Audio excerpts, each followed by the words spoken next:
Welcome, Matt. Welcome. Tell us Right. a bit about Design Edge. Tell us a Sure. lot. Where do I start with design? Sure. Tell you a lot. Design Edge is a toy development company based out of Long Island, New York. I've been in business for over 30 years, and our clients range from the top toy companies like Mattel and Hasbro down to startups. And we do it all. It's engineering, designing, packaging, manufacturing, sourcing. We are the back end to dozens of toy companies. So Respectfully, I'm not hearing you know, Long Island in your voice. I'm a Long Island. Where did it go? where did it go? A lot of travel. A lot of travel. I know. Me too. Me too. Me too. Fair A enough. lot of many countries. This industry brings you all over the planet. So, And it does. Been to and I many lived in Hong Kong. toy shows. What's your mission? What's your vision? What's next? What's my mission? What's my vision? What is next? Well, it depends. You know, what are we here to talk about? Right? Helping people what they should do to get their inventions seen to toy companies. That's the main point of this conversation, right? I know you just spoke to other people at ShyTag. I sit on the board there, and I'm actually currently nominated for 2 tagging awards by them. So it's it's really getting ideas. So we're aiming mostly towards like just helping children or adults try to get into the industry, because there are different routes, there are different ways to go about it. I mean, if you have an idea, it's really, before you even get to the point of pitching it, you really should have sort of fleshed out at least enough so that there's a solution. Too often when I'm presented items, they're just roughly ideas, and there's really no shortage of ideas in the toy industry. But there is a shortage of solutions. So if you do have an idea, you should make sure that you've got it at least solved. And it doesn't have to be completely solved, but you should have an idea of how it would be solved. Not just like walk in and be like, here's a floating skateboard. Like, I don't know what to do with this. Like that sort of stuff. Of course, there's shows you can go to. You just spoke to ShyTag. That's a great show. I've been involved in that. I think it's going on 12 years.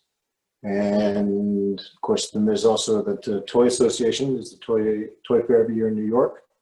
They do something called the Creative Factor, which also helps inventors present to major toy companies and meet with them. And then, of course, there's the United Inventors Association, which you are speaking to as well. I also sit on that board. So, I mean, it's really, I'm trying to get a better idea of like, what we're trying to, or who we're speaking to. So I was hoping to get some of my questions, really good answers. Top 3 pitfalls to not fall into.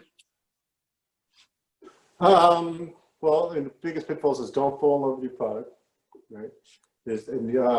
To not do enough research to see what's been done, and to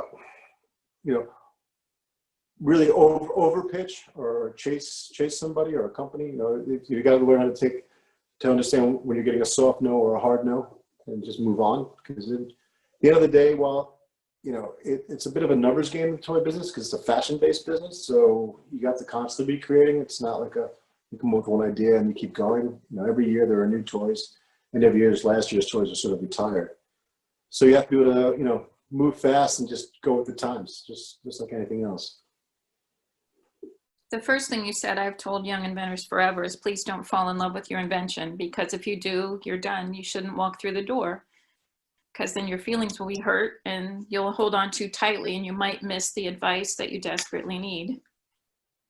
Yeah, that is definitely true, because oftentimes when people hear no, that's all they hear. And they're not listening to the reasons why there's a no, or the input that they're getting. So, sometimes that no can turn into a yes if you listen to that advice. You might say, well, you know what, they don't want that. But then maybe if I change a little bit, or if I adjust a little bit, it might work for something else. So, sometimes you can take one idea and you can turn it into 4 or 5 or 6 or even more, just by sort of, breaking it down and compartmentalizing it. Another thing is more often than not, when people have an idea, I seem to feel like they try to turn it into a Swiss Army knife. They try to add it to everything, and especially in toys, it's a cost-based industry. So the more things you add to it, the more likely it's not going to get picked up, because you're making it too expensive. So just make sure it does 1 or 2 things and it does them really well. Focus on really good performance and not it doing a million things. I have a general question. How has 3D printing impacted the toy industry, do you think? If at all? Well, we use it a lot, 3D printing from a prototyping standpoint, of course, from a manufacturing standpoint, not at all, because it's not, we're making things in the hundreds of thousands. So injection molding and rotocasting and cut and sew is still, of course, the focus. But then again, I see sometimes inventors kind of over-focus on 3D printing. I see that sometimes, like, they spend so much time getting something 3D modeled that they could have strip built it themselves in a matter of minutes, as opposed to hunting down someone to 3D mold it. You know, it's about the function. When you're doing licensing inventing in toys, not as much about the form, because the form can change. It can become Paw Patrol or become Marvel or become, you know, Disney Princess. So it's really getting the function down when you pitch it, so that they're impressed by what it does. So don't spend too much time trying to make the cutest thing you possibly can.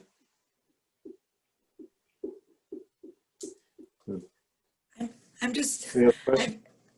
I've collected some questions from our friends watching on YouTube.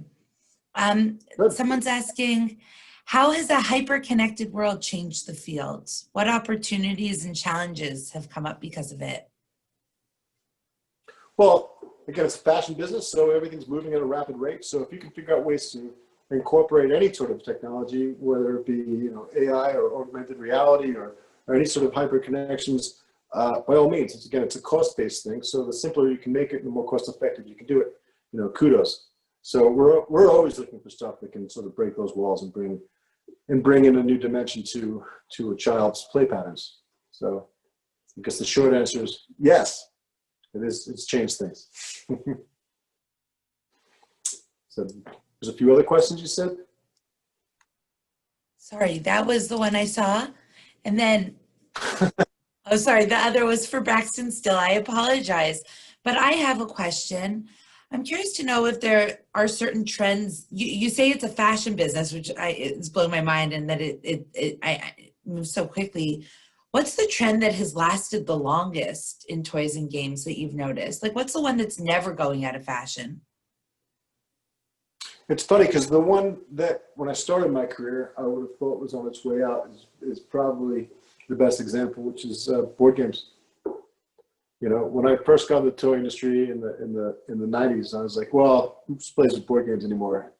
I felt like it had its last peak in the 80s with Trivial Pursuit and whatnot, Boulder Dash and all those great games. But then I watched it go from sort of being sleepy and doing, you know, all right to being gigantic every single year. And then with the pandemic, even more so. I mean, some game companies are reporting increases of 1,000%, which is insane. And millennials are all about games and puzzles. It's really become a thing unto itself. And the game market just keeps doubling and doubling. So I'm actually very happy about that. It's wonderful because more and more adults are playing with toys, collecting toys, playing games. You know, if you had asked me, if we had a conversation 20 years ago, you know, it was common for people to think like Japan was weird because adults collected toys or read comic books, but now adults read comic books here and collect toys and go to Marvel movies, and you know, the world is sort of evened out in that respect, and toys are no longer just something for children. And you're right about the board games. With the pandemic, I've got several friends who have family on opposing coasts, and they schedule a Zoom game night, and they can see each other, you know, but they're pulling out that old, you know, board game. They're pulling out Parcheesi. They're pulling out whatever, dusty though it may be, but they're having a ball with it. It's almost like, well, not as bad as white patent leather go-go boots, but what everything is old is new is again, you know, and that kind of thing. It's still around then, is what you're saying. Oh yeah, well, it's in a renaissance of anything. If you go to Walmart and Target, their game sections increased tremendously, and there's all new titles, and there's all new types of game engines, and there's major breakthroughs in the way things are played and the way that they're marketed. And it's still around then, is what you're saying. I'm sorry, I couldn't hear that. I think that was a reverb a bit. Sorry about that. So yeah, but games again, like, and it's all types of games. You know, one-player games, party games, family games, adult party games, skill and action games, card games. It's amazing. What do you think also about electronic game fatigue? I know I had it, just even watching people, everything, you know, with the, you know, just one person in the backseat of a car playing for hours. I think, you know, board games are also back because you're actually with people. Does that make sense? Board games, great. I'm not opposed to video games. And my theory on that is like TV did not replace the radio. So I'm not, it's not, they're different mediums. And, actually, if you look back through history, I mean, there's people complaining about newspapers and people sucking up their time reading the paper when they could be doing other things. It's the world's changing, and that's just sort of the new normal. But, it depends on the games. It's like anything else. It's like, if they're playing the right things, it's good. You should be, if you have young kids though, you should be curating what they play and be paying attention because, some of these games are not exactly challenging. Truer words. What is your advice to a young aspiring innovator of a toy then, if you could speak to the young people on this one? Well, if you want to be in the toy business, you got to get involved in the toy business. It's a massive industry with a very small community. We all seem to know each other, and we are heavily networked. And you go to events like the Chicago Toy and Game, or POP as it is now, which I designed a new logo. I don't know if they showed that or not. That's a fantastic place to start. And they have the Young Inventors Challenge, which is coming up. So some fellow gift co-presenters may reach out to you then, Matt? Oh, absolutely. Yes. Start their network with you? Sure, they can email me at matt@designedge.net, or they can find me on LinkedIn. Awesome. Amazing. Thank you so much for sharing with us. It's also, I have to say, I said it in a chat to Matt, it's literally a small world. It's so cool to have heard about iTag and now to hear that you designed the logo. Anyway, so I could see that GIFT is a great way to network or start building networks, and really honored to have the chance to meet you, Matt. Looking forward to So thank you. following your work. Thanks for being here.